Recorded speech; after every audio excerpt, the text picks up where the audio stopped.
Hi, I'm June with Eggs in Education, your morning educational issues fix.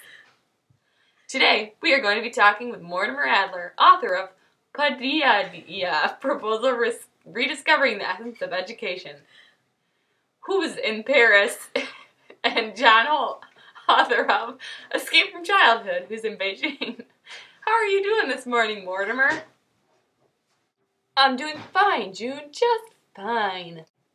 Now, I understand, Mr. Adler, that you are for the standardization of all curriculums. Am I correct in this assumption?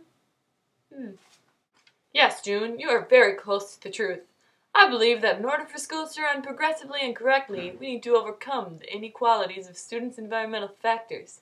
I believe this is so important that we should integrate some form of preschool for 1 year for all students, and maybe even 2 or 3 for some.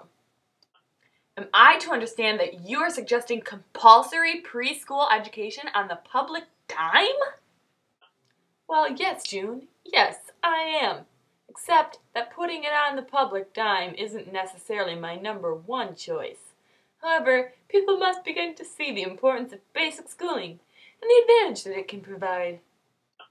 Well, thank you, Mortimer. It was truly enlightening. We are now over to John in Beijing. John, how are you this afternoon?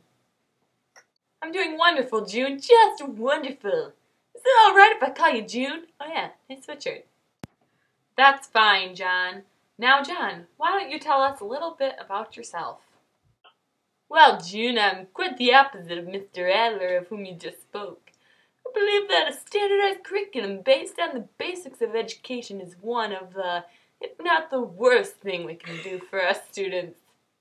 I believe a student's right to direct and control their own learning is the fundamental right, aside from the right to life itself. That's a bold statement, John. It is bold, June, but in education you have to be bold if you want to get things accomplished. We have stepped on a dangerous path with all this boo-ha about standards and curriculum goals. Students deserve their freedom. Well, John, it was a pleasure talking to you today. Crazy man. What? What? Oh, I thought you said something. Nope. Good day to all our Eggs in Education viewers.